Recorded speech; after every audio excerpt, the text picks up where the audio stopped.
Hey, good evening, everybody. Good evening. Nice to see you. There actually is a crowd of folks here. There's a lot of people that are probably watching and tuning in online. So anybody that is watching online tonight, we want to welcome you to True North. We want to let you know that if you are not signed up for the text messages, you likely won't get the link. We did email it out today.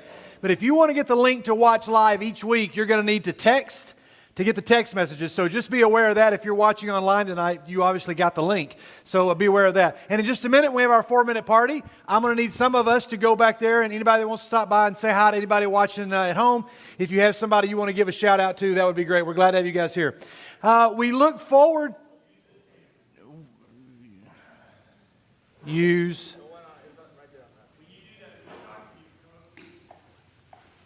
Go up there?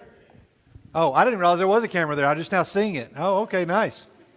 Okay, good. Well, I'm learning something every day. We're going to go to that camera right over there. If you want to say hi to folks at home, you're going to go right over there. We'll do that in just a minute. We want to, if you'll silence your cell phones, that'd be great, so it won't be a distraction. Hey, we do have a way to try to recoup a little bit of money that we have been losing on our meals or money to go towards Liliana. We're going to be okay. But, Blake, you have your mic? Is it up here? If you want to come and tell us about these, we're pretty excited about these. And some of you, and during the 4-minute party, all you'll need is $1, I think. And tell us what we got here. Okay, so all you need is $1.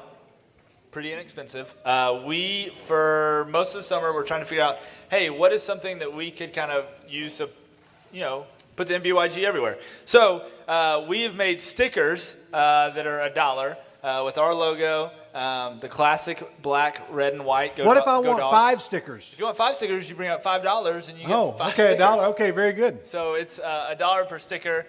When you come up, I will have a box with stickers. You just come up, pay me your $1, and we'll get you one. And we may have some of our other helpers that'll have them as well during the 4-minute party, but this will be the time to grab them. If you want one for your family, for your water bottle, your laptop, your computer, this is the first time they're available. Oh, yeah. And who knows?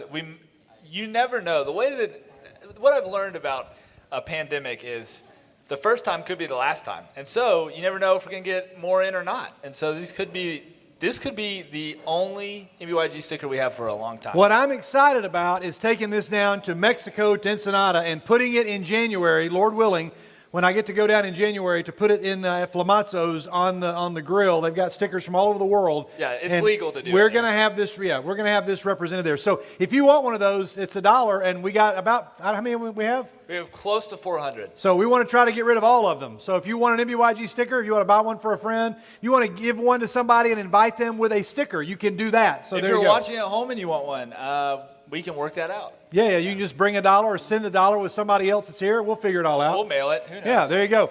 Okay, so we're going to do that in just a minute. We're going to have a 4-minute party. The way we do that is we're going to all stand up. I've already met at least 3 visitors that are here tonight already. So if you would like to greet the folks around us, we want to take this opportunity to meet somebody beside you, in front of you, or around you that you do not know. Even with masks on, you can still greet. Man, I look forward to the day when these masks can come off. And I hope that that's not too far in the future, but it's probably going to happen at some point. But we want to make sure we welcome everybody. We're not going to embarrass our guests. In just a moment, we're all going to stand up. And then if you have a guest, though, do we have students that are giving out gift cards? Where's our team of greeters up here? Come on up, guys, whoever you are. Come on up. I always forget because I know it's some of them graduated. So these teams, I forgot to ask you guys to do this last week, and that's my fault. These students right up here, if you're visiting tonight and it is your first time, now if you're a new 7th grader, sorry, it doesn't work. But if this is your first time here, or if you were here last week and you didn't get a gift card, then you can come up here. All you got to do when we all stand up, make your way up here and just say, hey, I'm visiting. You're going to get a Baskin-Robbins gift card. It's worth $2 of free ice cream at Baskin-Robbins. So just show up here, meet these folks. They'll give you a visitor form somewhere. There's some over there. You'll fill out a visitor form for us. That'll be great. Everybody else, we're really glad that you're here. If you have a guest, we love the chance to meet you. We don't always know who's visiting, and we don't want you to leave without being greeted. So for the next 4 minutes, we're going to have a 4-minute party. You can get your $1 sticker. You can greet a guest. And you can go back to the camera back there and say hello to people that might be watching at home. Let's all take just a moment. Let's stand up and let's have a 4-minute party. Let's go. Let's see. I'm not even sure what happens next. I'm about to find out, though. Oh, hey. So, really great news to report. Follow me very carefully. Liliana Huape is the girl that we sponsor at the City of Children, the orphanage in Ensenada. I repeat that every week because there's always guests that are like, who is this and what do you do and why are we talking about her? And it's kind of cool to know that this is a youth group that believes in sponsoring these kids at the orphanage that we go to most years, and Lord willing, we'll be able to go back to again this year. So on the back of the classroom door in the workroom, we've got all the contributions from 2019. I just want to give you a little quick lesson here. This isn't going to be too boring, but just check this out. So you'll see that on this date, or the equivalent, the last Wednesday of August, last year, we had about $2,800, okay? If you got it, say got it.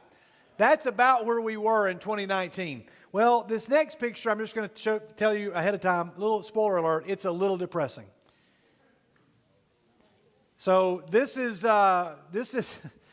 when time stopped. When the world stopped spinning on March the 8th, we had no idea. We had $630. We actually had a little bit more than that because we had some money left over from the previous year. So we're not doing as bad as maybe we thought at first. We had some money left over because you all gave so much last year, but we had $630.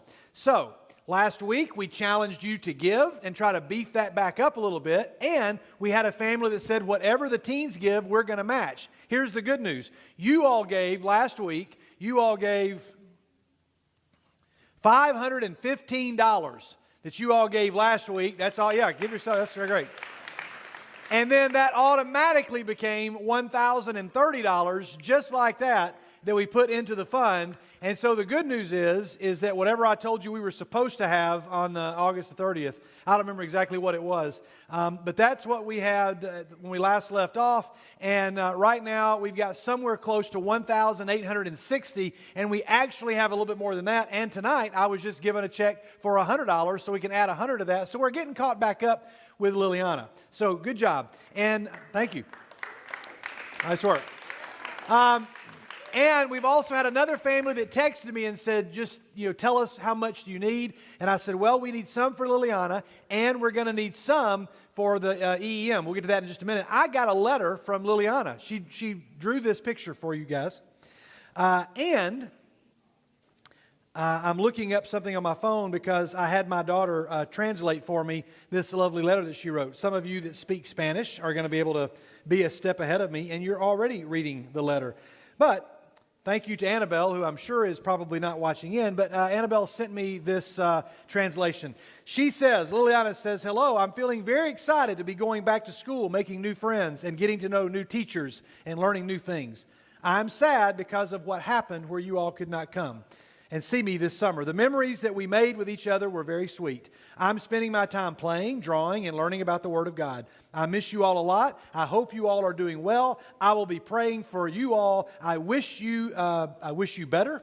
I hope that you all can come see us again soon. So there we are, a card from Liliana, and we'll be posting that up through here. So the reason we took up the collection last week is because this month, throughout all of September, which we have been doing for the last several years, I think going back to 2013 or 14, maybe earlier than that, we've been collecting money to put Bibles in public schools in Eastern Europe. So in their campaign this year is called Open Your Eyes, from John 4:34. Open your eyes and look to the fields. This is the picture of the map that I was just sent. These are all the countries.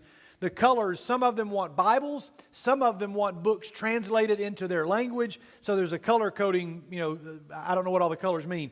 But this is the map of the countries that are wanting Bibles put into public schools. We're going to have a representative from EEM, a new guy, Richard, the guy that you may remember. Richard is no longer with EEM. He retired. And so another guy is going to show up. And here are the languages and the countries where they are saying, we want Bibles for all of our students. If you're new to the NBYG, you can imagine what it must be like to be in a public school and to have your teacher want to put Bibles and Bible materials. The thing that I will never forget is being in Ukraine in 1995. You've heard me tell stories of that periodically on and off throughout the years. And my wife and I, along with our teammates, spent the summer of 95 in Ukraine teaching English using the Gospel of Luke. and we went to one of the schools, and we were going to try to use their auditorium for a weekend program. We went to the principal. We said, this is what we want to do. Could we use your program? And she said, yes, but why are you using it on the weekend? We're like, well, because that's when our readers get together. And she says, well, why don't you use it during school? And we're like, because you're in school then. And she goes, yes, why don't you come do a program for our students? And we were like, during school? And I was meeting with the principal, the guy behind me that was with our team. I'd gone in to ask if we could use it. And she said, what do you think? And I was stunned. I wasn't exactly sure what to say. And he just nudged me and he said, say yes. And I said, yes, we'll do that. And so we had about a couple of hours to come up with a program to do. They were going to bring an assembly of all of their students. And I asked the principal, I said, are you a Christian? And she said, oh, no. She says, I'm an atheist, which I thought was a joke. I thought she was being sarcastic, and I said, oh, well, wait, are you serious? And she said, yes. And she said, but if there is a God, I can think of no one who needs him more than the children in our country. I've never forgotten that moment of my life. And we did a program where we taught songs, and it was like camp in Ukraine during school. So all these languages are going to be, the Bible will be translated into all these languages. We're trying to raise, our goal is to raise $1,000. Now, I've already had 2 different families say, if the students of the NBYG make it to $1,000, then we will match it with $1,000. Somebody else said, hey, we're going to give a $500 contribution towards this, and other people are going to match whatever you all give up to $1,000. So normally on Sunday morning, we pass around these baskets, and whichever grade is the first one to raise $170, which is what it costs per grade to get to this goal, we do donuts. Well, you know what? We're not going to do it by grade. We're just going to pass these baskets around. I don't know that we have these, but in just a minute, Alex, we're ready to go with some baskets to pass around in just a minute. We are going to take up our first collection for EEM. So if you have a dollar or a quarter, if you're a guest, we don't want you to feel obligated to put anything in these baskets. 100% of this goes to EEM. None of this is for us. But anybody that has anything they want to give, if you're writing a check, you just make it out to NBCC, North Boulevard Church of Christ. Put Bibles for Europe in the memo section, and you can turn that into us. We're going to pass that around in just a minute. Our total last year that was given by students, those of you that gathered on Sunday mornings, you all gathered $2,402, which sponsored 2 full schools. And we had some people that said, we'll match that. And then other people said, we'll match every school that the teens raise. A few sponsors did that. And then there were some private donations. So the $2,400 that you gave, once we added in those matches, turned into $15,500. And then we found out after the fact, after we presented a check, that another member had given a contribution, a single contribution, that pushed this up even closer to $25,000. So EEM is really, really, really thankful for the students of the NBYG and the people of North Boulevard. Whether we give $1,000 or $15,000, we just know that Bibles are going to go to schools. So next week, we're going to have a video clip of some of these kids revealing or getting their Bibles. When the Bibles are revealed to them, it's pretty cool. We'll show you some stuff. So get ready to start collecting that in just a moment. We'll pass around this. And if I forget, I just need you all in the front to remind me before we worship the first song. We're going to pass those around. Okay? If you got it, say got it.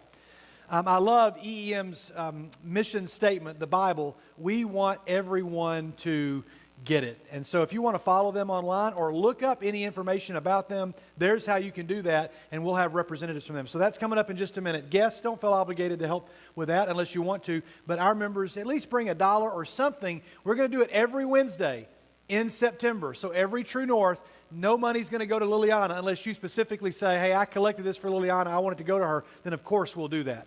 But if you just, whatever you put in the baskets in September, and we're going to do it here, that's what's going to happen. Now, some of you have asked, why are we doing this on Wednesday? Don't we normally do it on Sunday mornings? Listen carefully, because a lot of you have asked the question, are we ever going to have class again? Not that people are dying maybe for Sunday school, but a lot of us want to get together on Sunday mornings again. And I do have an update to share with you regarding that. Our North Boulevard services are going to be outdoors, weather permitting, and Lord willing, throughout the month of September and into the first weekend of October, which is the first weekend of fall break for many of you. Not all of you, but for many of you. So for the next 5 weeks, or I guess it's now 4 Sundays, maybe it's 5. Anyway, for all of September and the 1st of October, we're going to be meeting outdoors. When we come back on October the 11th, the plan is for us to, hopefully, we'll be looking back at normal church times, so 8 and 10:30, and then we would be starting our classes, and we'll all be combined that morning with our big donuts and milk and juice celebration to celebrate raising the money that you all have raised for EEM, and we'll all get back together for classes before we divide up. Now, there's a lot of guests here, so just make sure you know that on Sunday mornings, we split up. 7th and 8th grade boys are in one room, 7th and 8th grade girls are together. And then we have the 9th graders in this room, sophomores meet in there, 11th graders over here, and seniors over here, and we divide up by class, by grade on Sunday mornings. And we'll be launching those classes on October the 11th. If you got it, say got it. Now, could that change? Of course. You know anything can change. By the end of True North, I may get an update that it has changed.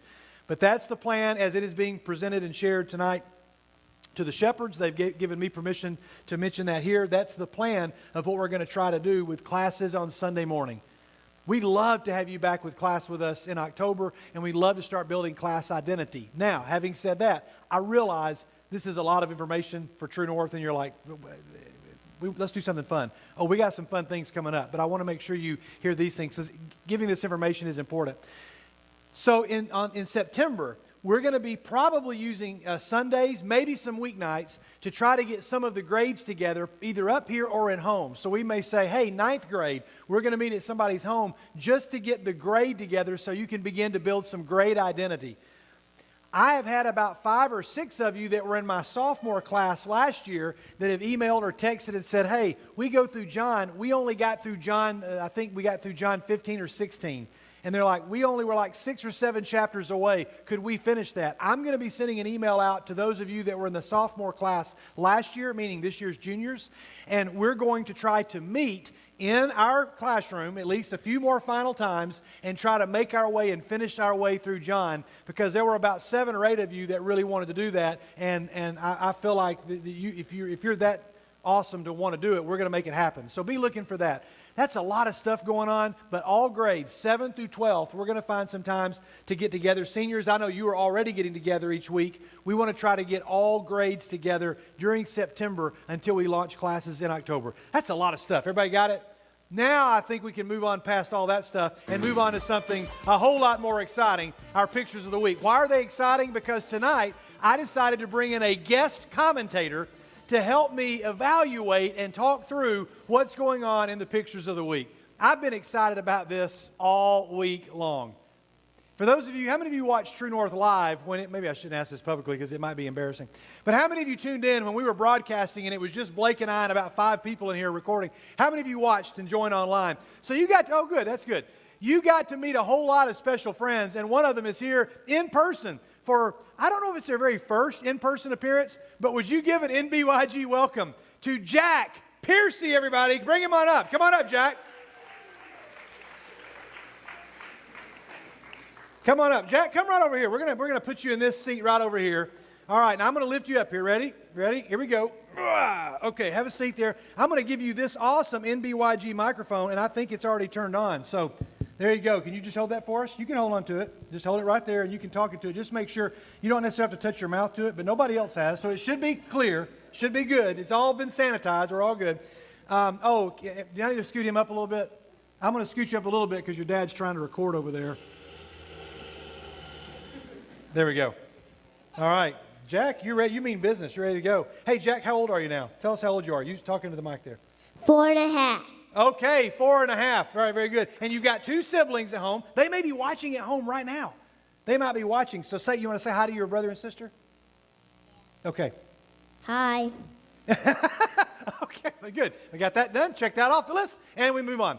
And your mom also may be watching. Do you want to say hi to your mom? Oh, no. Oh, okay, that hi was for all of them. Okay, that hi was for everybody. So, Becky, that included you as well. Just make sure we got that covered. All right, so, Jack, what have you been spending your time doing? We've all been kind of in quarantine. I know you probably don't know what that means, but we have all been kind of, we haven't had a lot to do. So what's the number one thing you've been doing the past couple of weeks? Playing or drawing or singing, dancing? What have you been doing? Here, use that. I've been drawing. Oh, drawing. What do you draw? What kind of things do you draw? Superheroes. Oh, superheroes. What superhero are you the best at drawing? Spider-Man. Okay. Are you going to draw a picture of Spider-Man for me one day? Maybe. Oh, okay. All right. It's a maybe. All right. So, Jack, we're going to watch some pictures of the week real quick, and then we're going to play a game, and you're going to get a chance to play against Blake. Isn't that going to be fun? Yes. Okay, yeah, he's ready to go. All right, here we go. Pictures of the week. First of all, we got a few submissions from Justin Turner. Justin, is Justin here tonight? Oh, well, Justin told me that he was going to be here. So, all right, these are just a couple of submissions. First of all, this is Justin. He's got his driver's license. We're all happy to know that, and there he is in his truck. And then Justin sent me this. Here's the social distancing baptistry. I like that. That was good. Justin's like, Skid, if you don't show that as a youth minister, I don't know what's wrong with you. So there you go. Okay. All right. Now here we go. So, Jack, we're going to watch these right here. Everybody else is going to be watching behind you, okay? And we're just going to talk about some of these. I've got some more metaphors for 2020. Here's our pictures of the week. First of all, 2020 promised so much, but then this, yeah, oh my goodness. That girl, what happened to that baby, Jack? What do you think happened there? Here, talk on the microphone. Yeah, hold that. Yeah, there you go. I think the baby was scared of the spraying. Yeah, scared of the rain. Would your dad ever do something like that to you, you think? Yeah. Okay, all right, very good. Okay, so thinking back on March, trying to remember back, y'all remember back in March? Who really wants to remember back in March? When you think back on March, this is kind of what March was like. This was, it was like January, February, March. Yeah, there we go. Okay, look here. 2020, it started out so well. It started out so well until, it's good form. Okay, have you ever jumped off a diving board, Jack? No? Okay, well, and... Wow. Did that look like it hurt? No, talk into that. Here we go. Yes. Oh, okay. He said no to me and then yes in the microphone. So apparently we give a different answer. No, that didn't hurt. Did it hurt? Yes. Okay, very good. This is my plans versus 2020. Yeah, my plans and there we go. Whoops. That's like the fastest. Do what? Yeah. I jumped in the water from the side. Oh, you jumped in the water from the side. He didn't go off a diving board, but off the side. Okay, very good. Hey, so be creative, guys, in getting through this thing any way you can. But no, it still might not go as smoothly as you had hoped. So, okay. Oh, that's clever. And then, okay, there you go. Right? That's how that works. Yeah. So don't do that, Jack. If you ever have a skateboard, be really careful, okay? Do you have a skateboard at home? No. No. Oh, I was waiting for you to go, yes. Okay. All right, here we go. Here, just hold that right there. Just keep that right there the whole time. There you go. You got it? And then whatever you say will be recorded. Anytime I've tried to make something cool work this year, this is what's happened. Oh, that would be so awesome. Uh-oh, watch out. Oh! Yikes. Yep, there you go. And be careful. Oh. Does that look fun? Yeah. Yeah, okay. You like that one? All right, here we go. Let's go to the next one. I mean, we can't even get simple things to go smoothly this year. No, this is great. Yeah, helping a teammate out. Okay, just kind of thirsty. And then, yeah, she probably felt humiliated. You think she was embarrassed by that? Yeah. Yeah, okay. All right. One thing that we've learned, we're not as in control as we would all like to think. That was pretty nice. Did you see what that cat did? That cat knocked that guy off the motorcycle. Watch him. You see it, Jack? Watch. Ooh. How do you do that? I don't know. He's got the answer he's given to me and then to everybody else. I like that. But don't be fooled. Things are not as frightening as they seem. They're not as frightening as they seem. Scary. Oh, it's a dinosaur. Hey, it's a dinosaur. Watch out. Watch out, Mom. Here comes the T-Rex. Back. Oh, watch out. And the kids realizing, my mom might be afraid, thinking that this is a real dinosaur. I need to let her know that it's all okay. Jack, have you ever scared your parents? Have you ever scared them? No. No? You never played a joke on them? Yes. What kind of joke did you play on them? I don't know. Okay, all right, good talk. While we feel like we are in a can't-win situation now, keep at it, and eventually something awesome is going to happen. This is really impressive. Yeah, I'm told that that's technically what?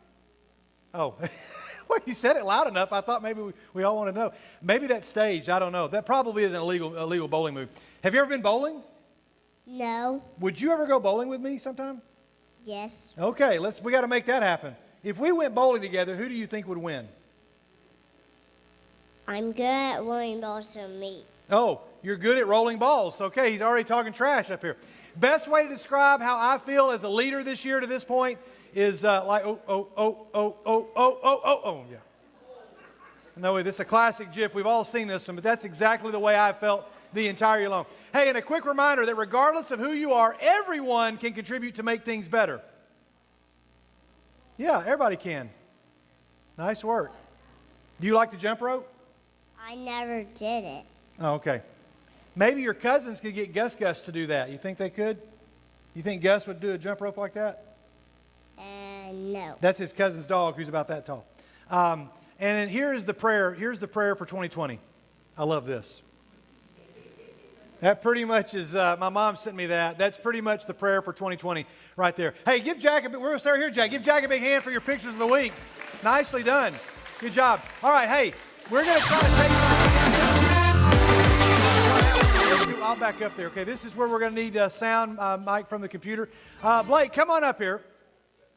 Come on up here. Everybody else, we're going to give you a chance to play along. We're going to give a chance to win some NBYG bucks for a little game that we're calling... Oh, we just closed down. That was probably my computer. It has been updated, but we'll go ahead and we'll try to restart that. Sorry about that. And we'll try to figure that out. You got your mic on there? You having trouble? Be sure and talk into it. It's on. Oh, it is on. It's just not. There you go. Okay. So you guys are going to take each other on, and we're going to be competing against everybody else out here. Okay? Hopefully, Mike, if there's the recovered file, if you'll remember how that worked, if you need me to come back there, I can. But we're not going to open the recovered file, but the original document there. We're going to try in just a moment to play a game. Jack, are you ready? Yeah. Okay. Now, the way this game is going to work, everybody, there's A or B. You choose A or B. If you pick A, we're going to have you stand up. B, you're going to sit down. That way we see everybody's answer. And if you're wrong, then you sit down and you stay down, and you're going to play on the honor system. Okay, that's how that's going to work. My computer was confused by the game, and it shut us down. So we'll see if we can get that running in just a second. If I can go back there and help them, if you have a couple questions you want to ask Jack, okay. We're just going to turn this over to Blake and think of some questions. Hey, Blake's going to interview you for just a second, because I don't know that you guys know each other all that well. Oh, wait, we got it. We're back up. Ask him one question. Jack, what is the funniest thing you've seen? In his whole life? Okay, let's keep this on this. I think his mic is off. Okay. You might have to just carefully distance your mic, because I think this one has stopped working here. HH2 has stopped working. That's all right. So tell us the funniest thing that you have ever seen. I don't know. Okay, good answer. All right, we should have probably prepped the questions on that. Hey, let's just go right to this game. Let's see if we can get it to work again. The game is called What Happens Next. I'm going to show you a clip, and you're going to try to guess between two choices what happens next. There's 8 questions. Everybody get ready to play. We're going to give away NBYG bucks, so 20 NBYG bucks to the guy and girl who are left standing. A guy and a girl are both going to win. Here's the first question. Watch carefully, guys. Watch Blake. Here's the kid. He's messing with it. All right, that's all you can do. The baby spills stuff all over himself, or a bird hits the window in the background. One of those two things is going to happen. If you say it's A, we're going to have you stand up. Okay, if you think it's A, you're going to stand up. If you think it's B, you're going to stay seated. All right, baby spills it all over himself, stand up. Bird hits the window. Now you get no free misses. If you miss, you're done. Okay? All right, everybody, lock them in. 3, 2, 1. If you're standing, you're standing. If you're sitting, you're sitting. Jack, what do you think is going to happen to that baby? Is he going to spill it all over himself, or is a bird going to hit? I think he's going to spill it all over himself. Okay, all right. Jack goes with spill all. Blake, what do you got? I am also going with the baby spills it all over himself. Okay, all right. Let's find out, everybody. Here we go. Let's watch the rest of the clip. Oh, no. You got it right. You guys got it right. Good job. Jack is very proud of himself. If you got it right, stay standing. If you're wrong, sit down. All right, everybody that's standing up, you're going to either sit down or stand up. This is how this is going to work. Ready? Here we go. Here's your next clip. Watch carefully.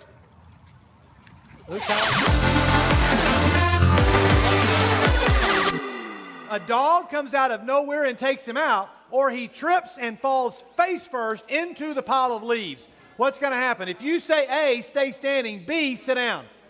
If you say B, sit down. A, stay standing. All right, you got 3 seconds. 3, 2, 1. Lock him in. All right, here we go. Here's the answer. Oh, I'm sorry. I forgot to get. I'm sorry. You got to remind me. Nope. Oh! Had you all picked? I think he was going to trip and fall. Oh, hey, at least he's honest. Jack had picked the wrong answer, but okay, so did you? Okay, all right. So Blake's winning one. Well, you got 1 point over him, right? Okay. All right, here we go. Remind me next time. Here comes your next one, everybody. Everybody stand up. Either the ball bounces off the post and hits the kid in the head, or he breaks a window. A, stay standing. B, sit down. The ball bounces off the post and hits him in the head, or B, he breaks a window. All right. Lock him in. 3, 2, lock him in. Here we go. Yes, thank you. I'll forget every time. Jack, what's going to happen? I think he's going to hit the cat in his head. Okay, it's going to hit him in the head. I concur. Okay, both of you say he's going to get hit in the head with the ball. Here we go. Let's watch it.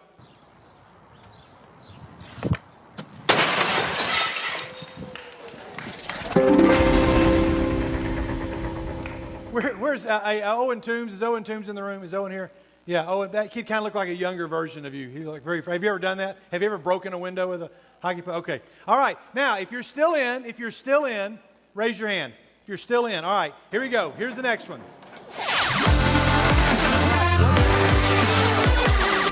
He hits the shot. He hits himself in the head. He hits the shot. A, stand up. He hits himself in the head. Sit back down. If he hits the shot, stand up. If he hits himself in the head, sit down. All right. Lock him in. 3, 2, locked. You're locked in. You're locked in. Here we go. So get ready. Get ready. I think I got the questions.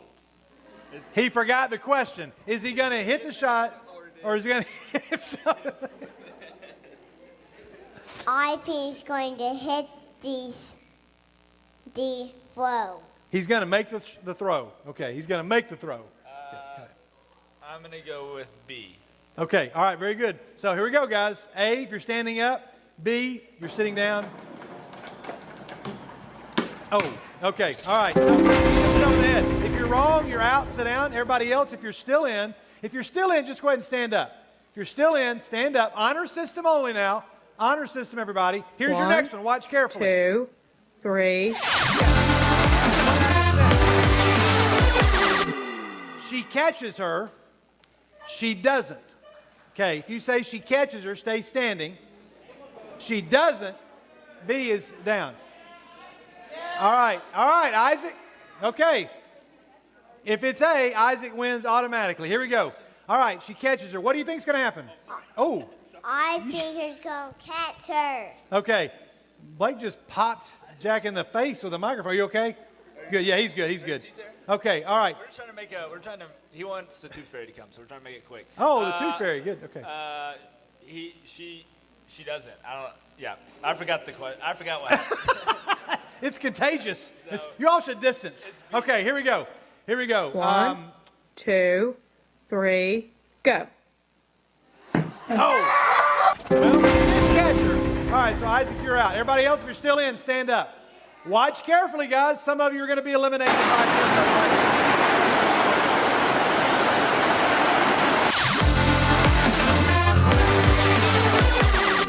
this. A wave takes them out, or she says no and humiliates him. What's going to happen? A, stand up. B, sit down. If you say B, sit down. A, stand up. All right, lock them in. 3, 2, okay, here we go. Let's watch. Oh, what we got? Oh, hurry, hurry, what's going to happen?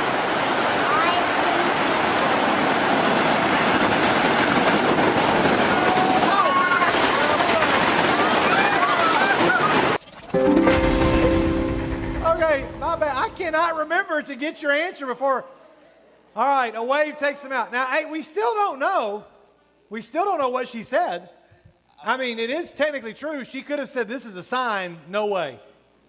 I don't know, but it took a long time for Jack to answer that. Well, my favorite part was Jack trying to avoid my hand a lot. Yeah, yeah. All right, if you're still in, stay standing. Here we go. There's just a few more left. Here's your next video. I'm not going to put my thumb on it. Okay. Oh. All right.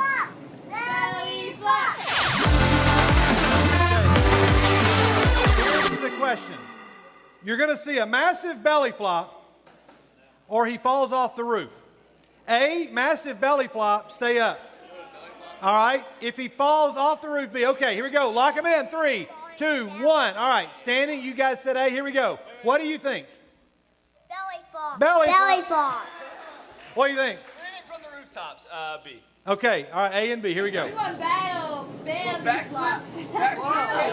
Whatever happens, children, nobody should ever try this. Yeah. Good job, Jack. Okay. Yep. He fell off the roof. We did not see a belly flop.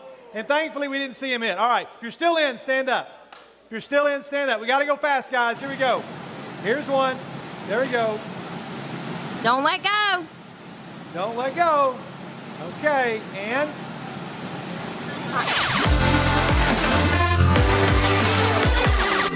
All right. What happens? The bar breaks or he falls on his face. A or B.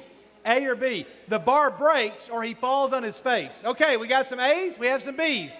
A's are standing, B's, okay, here we go. I think he's going to break the bars. He's going to break the bars. He falls on his face. I thought he was going to say, I think he breaks his face. He was going to combine both answers, and I was going to get very confused. All right, he says he's going to break the bar, and you said what? He falls on his face. Okay, all right, here we go, guys. If the A, you guys are still in. If it's B, then the other guys win. Here we go. Don't let go. Don't let go. Oh! The bar did not break. You guys are our winners. We have 3 right here. Stand up. Wait, A was, he fell on his face. I'm sorry. You're right. I blew it. All right, stand up. If you're still in, stand back up. Oh, wow. Check. Looks like we're going to have to do a round of, because I believe that is it. Here's what we're going to do. For those of you that are still standing, guys, 1, 2, 3, 4. Ian, you can get a bye. Girls, you're going to pair up. You're going to do rock, paper, scissors. Best 2 out of 3 really quickly. And then we're going to try to find a winner. So go. Rock, 1, 2, 3, shoot. Rock, paper, scissors. Girls, guys, go. Find a guy, find a girl. Go. Girls with girls, guys with guys. Go. Find somebody. Find them. When you're out, sit down. All right, there we go. Let's get it. Right here, right here. You 2 right here. There you go. You 2 right here. Play rock, paper, scissors. There you go. Paper or rock. Okay, all right. If you're still out, have a seat. If you're still in, stand up. All right, we have a winner. Girls, what girls need to play? Keep going. Yep, right here. Okay, right here. Y'all play. All right. It's probably not the best way to solve this, but it's the way we're solving it tonight. All right, we have 2. Our last 2. Oh, we have 4. Okay, wait. Is there a girl right here? Come on, we got one winner right here. Who's our guy winner? You think that? Oh yeah, 0-1. Okay, very good. Oh, this is good. Oh, you won? All right, very good. You all want to go back and see Vicky Laws back there in the back? Oh, we got another. Okay, keep going. Sorry, thank you. Yeah, one more. Sorry. Oh, and you can head on back and get your MBYG bucks. He swims with webs. He swims with webs. Okay, we got it. Who won? Okay, very good. Go grab your MBYG bucks. Give them all a big hand, everybody. And give Jack a big hand, everybody. Jack, thanks so much. You want to say goodbye to everybody? Bye. Hey, you want to say to your mom and to your brother and sister, say, see you Sunday. See you Sunday. Make the face for us. Let's see it. Happy face. I'll hold this. See you Sunday. All right, very nice. A big hand for Jack Piercy, everybody. You guys, Here, I'm going to help you down. Ready? Here you go. There you go. Nicely done. Thanks, Jack. All right, great job. Thank you, Jack. Well, we survived through that. We made it through that. Because what's next? What's coming up next in our youth group? Lord willing, we're going to Lynchburg in October. We're going to go to Lynchburg October 16th, 17th, and 18th. Again, that could still change, but that is the plan. And we'll send you some information about paying for that. That's all coming up very soon. September 30th will be our early bird deadline. After that date, it'll be $75. If you've got questions, you can come and talk to us. We're going to say more about it. We've already got a speaker lined up, and we're very excited to push out who that's going to be in coming weeks. We have a theme picked out. We're going to reveal that in some coming weeks. So check that out. We want you to sign up to go on the fall retreat. Some of you may say, I don't really feel good about spending the night. We'll work out a deal with you to come up on Saturday or Friday night and go back home and come up Saturday. We'll work that out with you cost-wise. For a small reduction, you can do that if you feel more comfortable doing that. But that's the plan, so be looking for that. Okay. How many of you remember back before the world turned upside down, this room over here used to be used for folks that would pray over you all? Well, our pray day continues, and thanks to Hope, and maybe I know Alex has been helping with this as well for a long time. They put together our board, so now it is as complete as we have it of those who've turned in prayer cards. This is January, February, March, April, May, June, July, and August are represented up on the board. So a big hand to our student interns who have helped us out with this. But we have pray days. These are the folks that prayed last week. This is coming up next week. Now, look very carefully because we have 2 days that need to be taken. We're trying to get new people that have not done this. If you are new to North Boulevard and you want to do it, you can. You just sign up for one of those days. You see Blake or myself, you sign up, you'll get a reminder. And the way this works is that you pray for the number of minutes equal to your age on your day. So if you're 15, you pray for 15 minutes. And then you'll get a card, and the card looks like this. We have them here. You write down what you prayed for as much as you want to write down. Whatever you want to write is fine. And then we post it. But we need somebody for those 2 days right there. If you're in this room and you have not taken one of these days already, we'd love to have somebody for September 3rd or the 5th. You can come and find Blake during worship and say, hey, or you can text him. If you don't know his number, you can come and find him and say, hey, put me down for this date. We want to have every day covered in 2020. Prayer is as important now as it has ever been. And Sharon Thornhill, many of you know Miss Sharon. Sharon Thornhill showed up tonight and said, hey, I hear you're back meeting in the filling station. I want to pray for these students again. And I said, okay, Miss Sharon. But Sharon's got, she is older and she has some family members with some health issues. She showed up tonight, but I said, Sharon, we don't want to put prayer requests under the door because I don't want, everybody touching pieces of paper and you doing that. So, and she said, why don't you have them text me? I said, are you okay with me giving your number out? She said, absolutely. And they can text me today or tomorrow or tonight, whenever. And so how cool is it that she wants to be praying for you right now as we spend a few moments in worship. And her phone number is right here on the screen. She didn't mind me giving that out. I just ask that you don't share it with folks. I know we're live online, but only for folks who have the link. If you are watching right now and you want to get a shot of the screen and you at home want to text Sharon, you can either put your name with it. She's probably not going to have names. You can write your name and your first name or initials, or you can be as vague as you want to, but you can text Sharon right now and she's going to be going through all those prayer requests. I told her that about 7:15 to 7:30 she would start seeing a lot of prayer requests roll in. So would you go ahead and text those to her? The singers, if you all want to come on up and get your spot up here, and those that are taking up the collection, if you guys want to come on up, Alex, and get ready with the baskets, we have you all, whoever's doing that, come on up and get ready to do that. We're going to spend a few moments in worship in just a moment. But if you want to text Sharon a prayer request, that's the number to text it. Make sure you send it to the right number, everybody. 615-904-5246. Heaven forbid that's the wrong number, but I checked it twice. If not, somebody's going to get a lot of prayer requests, and they're not going to be very happy. So text Sharon to this number, and you can do that Normally, we don't want your phones to be a distraction, but if you want to text her, that would be fabulous. If you want to take one of those pray days, Blake will be standing up here during our time. You can come find him and say, hey, sign me up for those 2 dates in September. We really would love to get those filled. Everybody else, we're going to spend a few moments worshiping together. Would you just stand up, and we're going to sing a few songs together.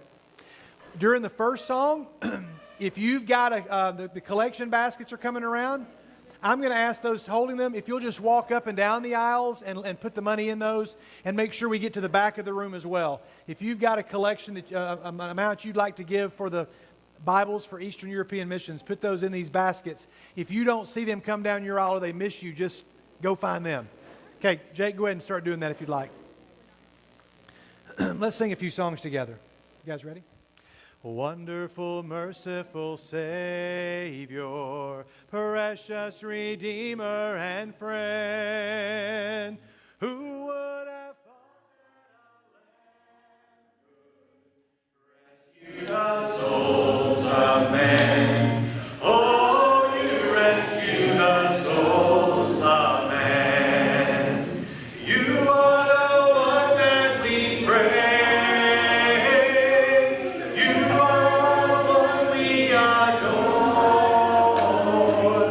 You give the healing and grace.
nations from us. Hallelujah.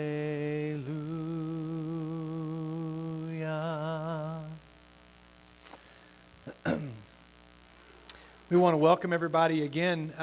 We call this True North because we want you to know that you tend to lose your way over the course of a week or a month or a pandemic. And you tend to forget who you are. Mike, if we could turn the last row of lights on back there in the back, just so I can see folks just a little bit better. Whether you're watching at home tonight or you're here in the room, I want to take you into a passage of Scripture that most of you remember from when you were kids in Vacation Bible School. And it's a story that most of you could fill in the gaps, but I want us to look at it differently. I shared it with some guys at a D group just the other night, and we talked about this and kind of unpacked this story. And a couple of them texted afterwards and said, I've never really wrestled with that in that way before. And we're just going to kind of try to dive deep into some Scripture. So if you've got a Bible, I don't mind if you use a phone as a Bible. I'm kind of old school. I know it's very tempting to let your phone distract you. If I say, I can use it, he'll think I'm using it as my Bible. However you want to handle it, it's fine with you. Your spiritual maturity is yours. You can do how you want. But if you're journaling, you're going to want to write some things down. If you're at home, you can follow along. This isn't really a series. I don't even have a title for it. My guess is, how many, if we just sang that song, As the East is from the West, so far as He removed our transgressions from us. How many of you, I'm not going to call on you to tell us to be more specific, but if you're courageous enough to raise your hand, how many of you have something in your life that used to be a big issue? It's not so much anymore, and you are just thankful that God has removed that as far as the East is from the West? Just raise your hand. Now, I saw several hands that went up very quickly. Others of you wanted to see if people were going to raise their hands. Some of you are like, oh yeah, I got some things that I'm so glad that they are, if I'm standing in New York, I'm glad they're all the way in Los Angeles so I can't see them, as the East is from the West. I shared an online talk yesterday for some students that are going to be gathering at an event in Florida this weekend. One that I've gotten to be a part of for the past decade almost. And it was canceled last year because of the hurricane, and it's canceled this year because of the pandemic. 2,000 students that love to get together. And you can imagine having the camp you love the most canceled 2 years in a row. Nobody wants to think about it. But whatever your thing is, whether it's summer camp or whether it's Winterfest or Impact or a mission trip, these things that are special to us, you can imagine having it taken away 2 years in a row. And I shared something with them. Some of that I'm going to share with you right now, but I'm mixing it with some stuff we talked about last week. I don't know that we're going to get to the part where I need five volunteers tonight, but we might get to that. So if you're willing to volunteer, be ready, but it's probably going to come next week. I have a question for you. I want you to think about the verb that is most associated with your name. It's a tough question. Not adjective, but the verb that is most associated with your name. So when somebody says your name and they go, oh yeah, I know him, he's the one who, or she's the one who, I just want you to, if you're writing notes, you can write down a few of them. Some of them may be ones you wouldn't mind shouting out for all of us to hear, and others of them, let's be honest, are ones that you think people might identify you and you're like, I really don't want people to know that. But if you have one that you don't mind, sharing with us, is there anybody that says, yeah, this is the verb? Let me give you some examples first, because you may think, I don't really know what you're talking about. For example, if I were to show you this picture, who knows who this is? This is Jesse Owens. The verb that was probably be most associated with him is what? Okay, the word run. You kind of got the game. There are lots of things Jesse Owens is known for, but people would associate the verb run. This is Michael Phelps, all right? Now, the verb that is most often associated with him, pretty easy. Okay, do what? Okay, I didn't hear what you said. The word swim. All right, this is Adele. Pretty easy to know which one is the verb most associated. It's what? Okay, you're going to wait till they put them in because nobody wants to give the wrong answer. This is Charles Dickens.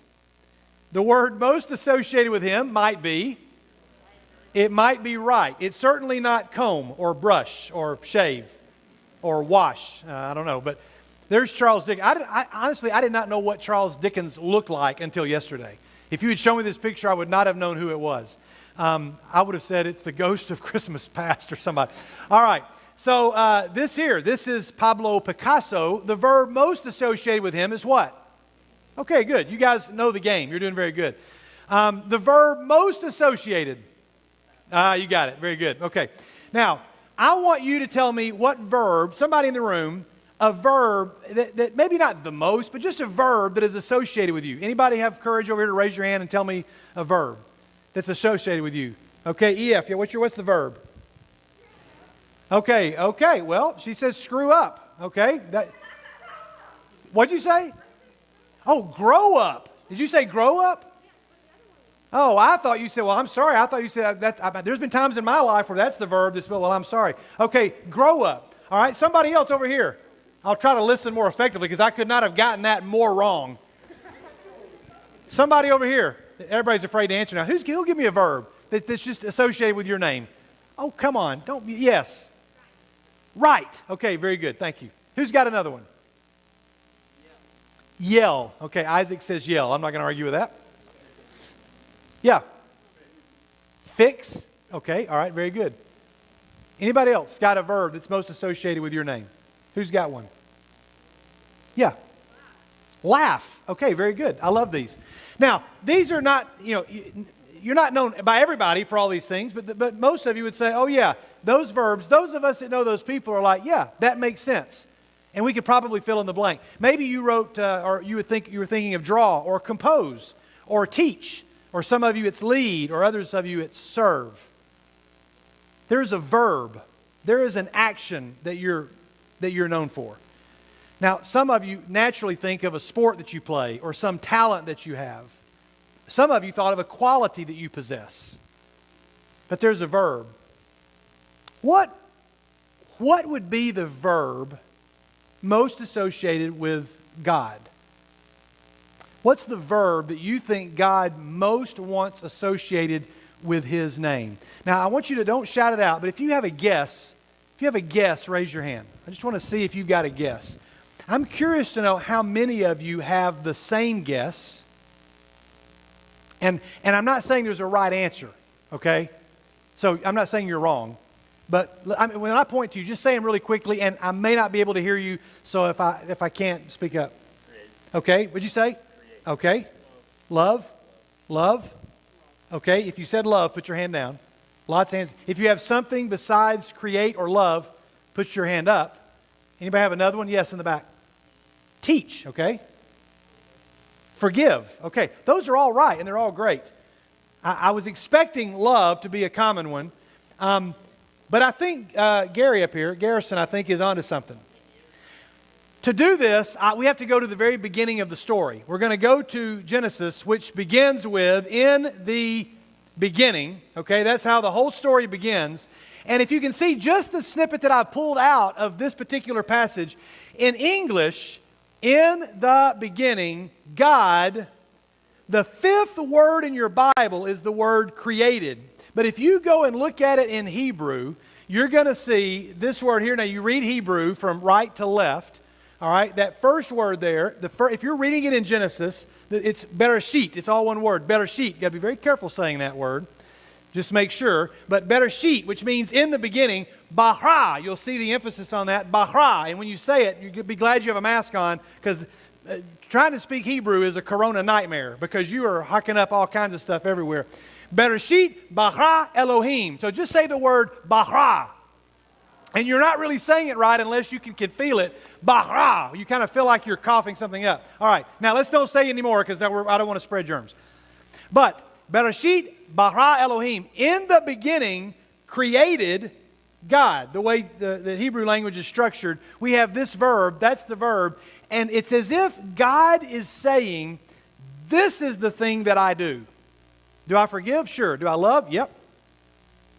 But I can't forgive, and I can't love, and I can't teach until I create. How many of you like to create? You create things out of musical notes, or words, or images, or clay, or out of broken objects. You create things out of Play-Doh, or with crayons or paints. You create things out of ideas. Most of you in the room, I don't care who you are, guy, girl, senior, seventh grader, adult, grandparent, single, college, there's something that you like to create that you're proud of. Why is that? Why is it that almost every person either wants to create or really wants to be good at something and wants to excel at something? You say, well, there's a difference in being good and creating. But I mean, you want to do something and say, man, that was good. Not that you're bragging. It's okay to say, you know what, I went and played baseball and I gave it my all, and I was good at that. I'm a good baseball player. I'm a good trumpet player. Whatever it is that you are good at, you like to create. Why is that, you think? Somebody want to take a stab at that? Why is it that every person, I don't care whether you've been in a church or whether you have never opened your Bible or whether you were born and raised coming to church all your life, you want to create. And why is that? Because you were created in God's image. More on that in just a minute. So this word create, I just want us to think about it for a second. If you're with me so far, say I'm with you. I'm going to get at something that I think is really important, and I think a seventh grader can understand and a senior can understand it, and hopefully we're going to find some fun ways for every age to experience it, because you know that teaching a room of this many students, 7th to 12th grade, is a challenge, because you don't want to lose the 7th graders, but you also don't want to go so in the shallow end that maybe you lose some of the seniors. Not that 7th graders aren't capable of going deep, and not that all of you seniors are living up here emotionally. But I want us to think about this word. This is what it looks like, the word bara, the word create. It's a word that is only used in connection with God. It means to create something out of nothing. It also really means to fill up, to fill up. And it's a word that is used about God, not when you create something. God, bara. There's another Hebrew word that just means, to make something out of stuff that's existing. So there's two different ideas. If you got it so far, say I got it. Now, if I were to say, oh yeah, I know him, he's the swimmer. Oh, I know her, she's the laugher. Oh, I know him, he's a great teacher. Some of you are identified not just by the verb, like you're not your nickname, but you're known by the thing that you're good at, that verb. We don't always say, oh yeah, he's the encourager, but you might say, oh, that's the drummer. And God says, here's another time that bara appears in Scripture in Ecclesiastes. Remember your Creator in the days of your youth. God says, I want to be known as the person who created you. Okay? If you're with me so far, say I'm with you. Now it's going to get a little more complicated. You go, well, no, it's not, because I remember this from Vacation Bible School. You got me. Obviously, we know what's going on here, right? You got day 1, you got day 2, day 3. First of all, if you ever really want something really fun, for those of you that like to learn new things, I'm not going to go into it all here, but if you just want to, you could spend probably a whole year looking at Genesis 1 and 2 and still not exhaust everything that's been written about those. So I'm going to have to stay a little bit up here. 1, we don't have time, and 2, my brain doesn't go much deeper than right here, so that's where we're going to go. But day 1, the first thing that God does, somebody, these aren't trick questions. Who wants to tackle day 1? God said what? Let there be light. Now, we could spend hours just thinking about that question. Let there be light. God spoke and there was light. There was an explosion. There was something. There was like, what's going on there? And we all want to know. We all want to know. What happened? When did it happen? How long did it take? Day 2, what does God do? Okay, what's the word you all just said? He separates. The first day, he separated light from darkness. The second day, he separated the sky from the sea. And the third day, what does he do? He separates the land from the water. I mean, he separates the vegetation from the earth. So you see, day 1, day 2, and day 3, he's got land and sky, and he's got water and sky, and now he's got light and darkness. The first, day 1, 2, and 3, God separates. Because God says, first of all, I'm going to form all of this. And then you got day 4. Day 4 corresponds with day 1.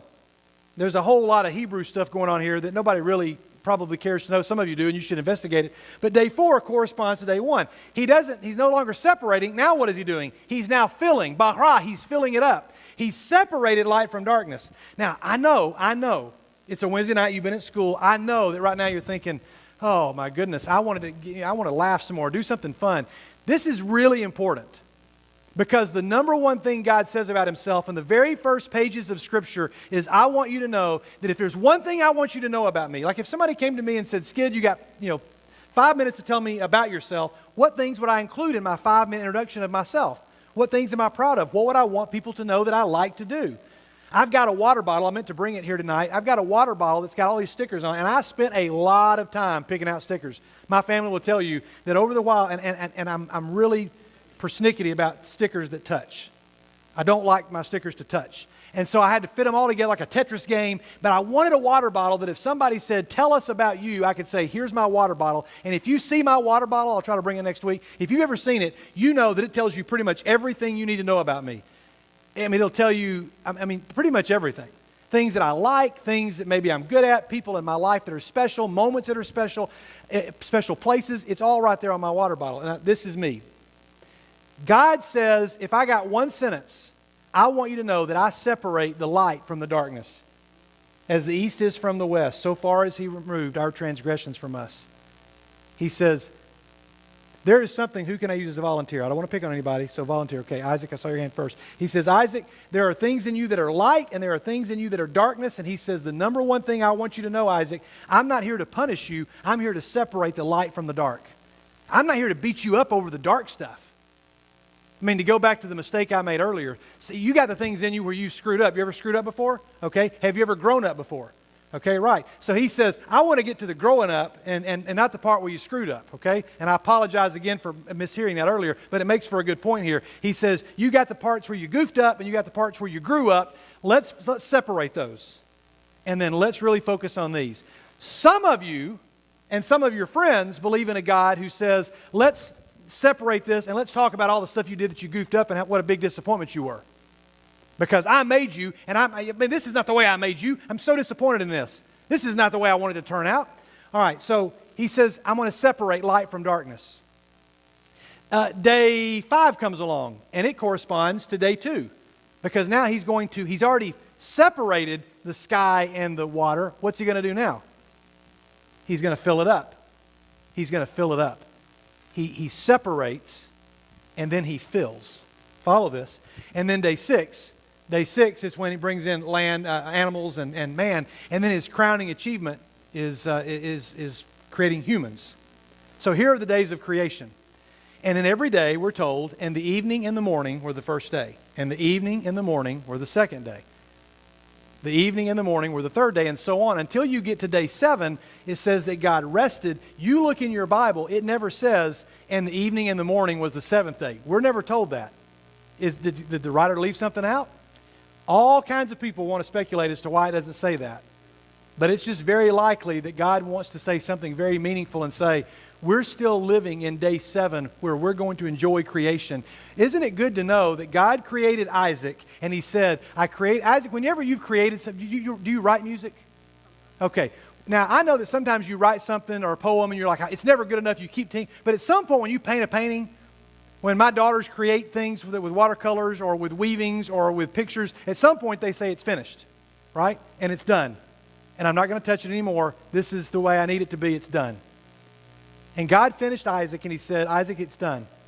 Now, Isaac, I want you to enjoy and rest in the beauty of creation for the rest of your life. It's like you're living in day 7. He says, Isaac, I want you just to rest and to know that I've got this.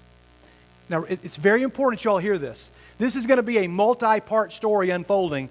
And honestly, I don't care for somebody. I don't care. I mean, that sounded really wrong.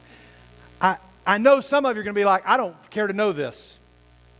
And a lot of times I care that you care about what I'm teaching about. This one, it's okay if you don't because there's somebody that does and is and they need to know it. I don't know who it is. But there's no evening and morning. No, then, don't you find it weird that it says evening and morning? Because the way we would talk about yesterday was, yesterday morning I did this, and then yesterday evening I did that, and morning and evening was my Tuesday. But some of you know that Jews keep track of time differently. They start with the evening, and then their day begins in the evening, and then it continues on into the morning, right? That's when their day begins. And a friend of mine with Jewish roots said the reason that is because, this is really cool, and some of you probably never thought about this before. Little Bible lesson. The Jews, for 430 years, they were in, finish the blank.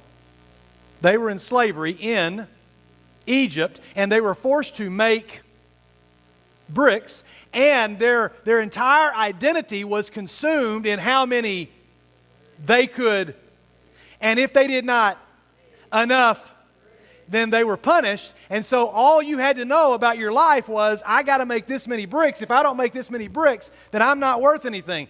I am defined by what it is that I do, and I've got to do it well enough, because if I don't, I'm going to die and my family's going to starve. So I've got to make bricks. And God says, enough of that.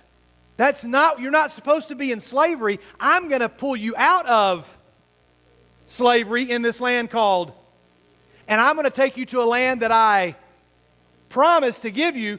And then it's really easy to take the Israelites out of Egypt, but it's very difficult to get the Egypt out of Israel. That was a tough one. I give you that. You all were doing great, and you all were doing so good.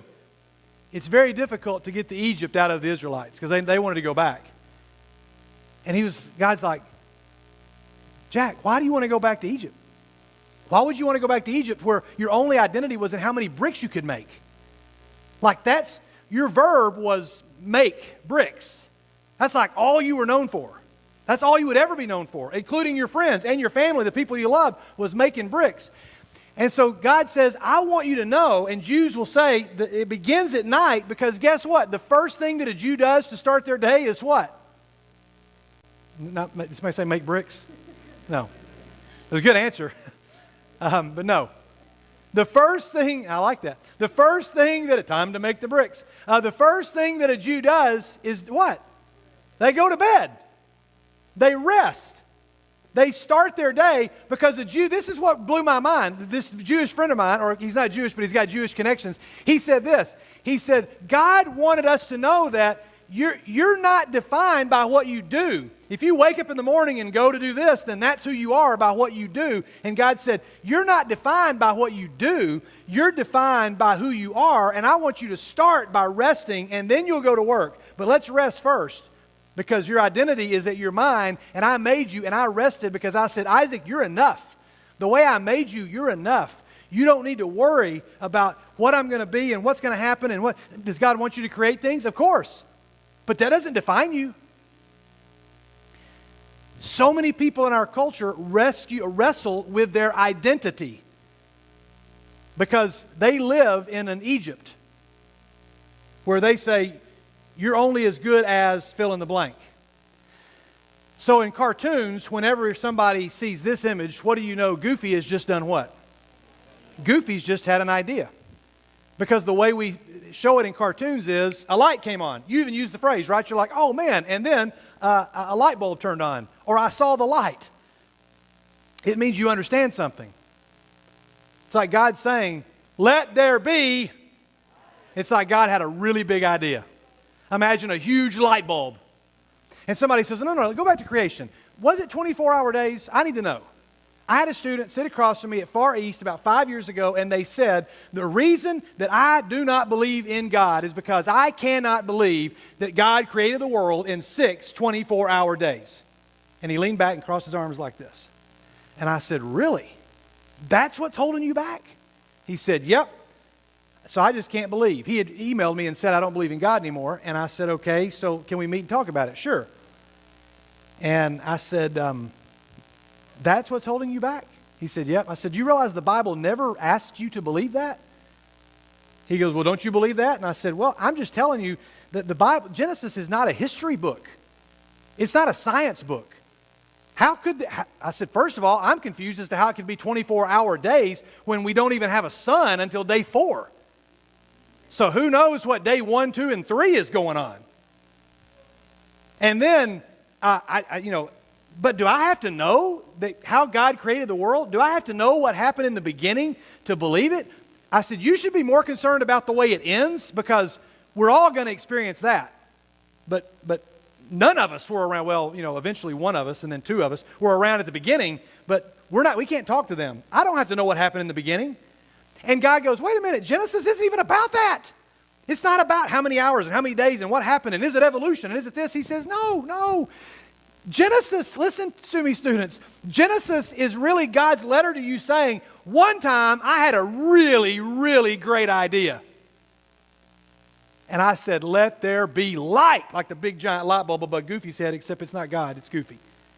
And this big light bulb. And he said, my idea is you. And my idea is you. Well, God, why do you have this idea? You are God's very best idea. Now, every week I get to this point and I think it's time to land the plane, and we're nowhere near where I wanted to be, but I don't care because Lord willing, we got more time. But I'm always frustrated because I think there may be somebody here tonight or watching at home tonight who's not going to come next week. Is it because I feel like you got to hear what I'm going to say? No. It's because I believe that God says, oh, I've got something I am dying to say to this person, and Skid, for right now, in this time, in this place, you're the one I'm using to say it to. And so I pray every time I walk in these doors, God, help me to be faithful to whatever it is you want me to say. And I probably haven't said it. I probably haven't figured it all the way out. So I'll begin to wrap up tonight with making sure that you understand this. Paul says in Ephesians, we are God's workmanship. Is there a girl over here who'll let me just use your name? I don't need to make sure. Okay, all right, we got Lala. Okay, I can't tell with the mask on. McCurry, I couldn't say. Okay, Lala. You are God's workmanship, created in Christ Jesus to do good works, which God prepared in advance for you to do. He said Lila Beth is God's workmanship. That word sounds very technical and like something you'd see on HGTV, some sort of, fix-it show. The word is actually the Greek word poema. You're God's poem. You're God's masterpiece. You are God's brilliant idea. In other words, if God had a refrigerator, Lila, your picture would be on it. When people walked into his house, they'd say, who's that? And he goes, that's one of my really great ideas. If God had a wallet, your picture would be in it. Are wallet pictures even a thing anymore? I don't know if they are. If God had an iPhone and we scroll through his picture thing, yours would be in the favorites with a little heart on it and say, you're one of his very best ideas. And there's somebody in this room who needs to know that, because I don't know who you are. Some of you are already pretty convinced of that. Some of you are way convinced that you're God's great idea. That's another story, another lesson we'll get to on another time. But some of you need to know that you are God's great idea. Your heart began beating after about 21 days when you were 3 millimeters long. Your growth rate was such that if you had continued to grow from birth at that same rate, then you'd be 75 feet tall and you'd weigh several tons by the age of 16. Each cell, as it divided, exactly copied your unique genetic code so that each cell is going to be uniquely you. To view the code from just one cell inside of you, Isaac or Lila, would require watching 5 million frames of TV, which I'm pretty sure I did in the 80s. You have between 10 and 15 billion brain cells. If each cell were a person, Garrison, then they would populate 2 planets the size of Earth. I picked your brain because I'm pretty sure there's a lot of brain cells in there. Some of us, myself included, maybe not. That number's a little high.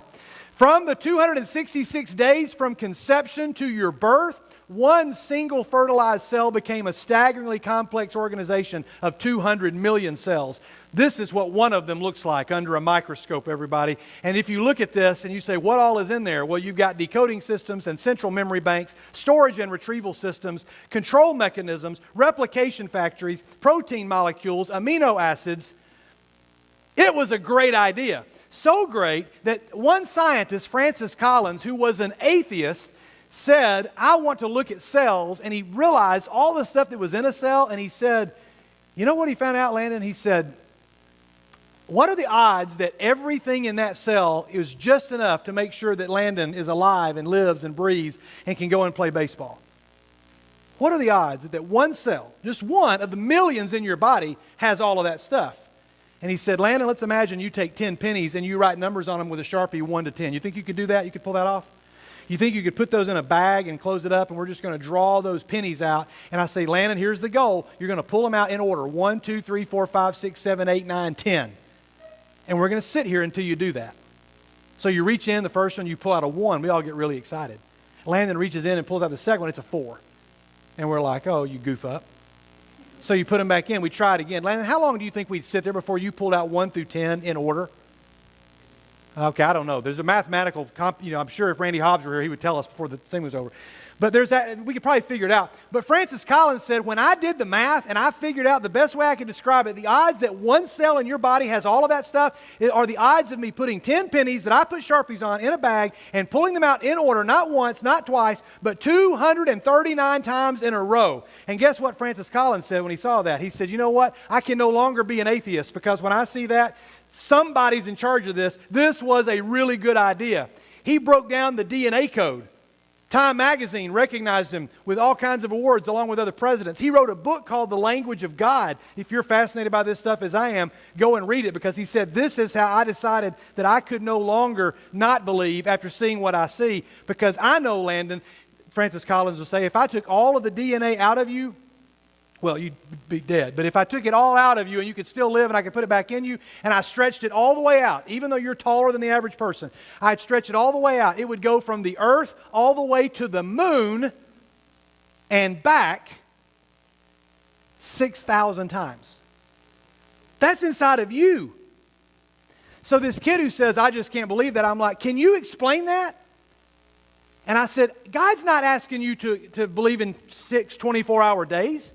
Because first of all, the word day that is used there by God is not even the word for 24-hour day. It's like back in my day, if I said, back in my day, Blake would look at me and go, was that Tuesday or Wednesday? He would know that I meant that. Or if I said, hey, Blake, the day is coming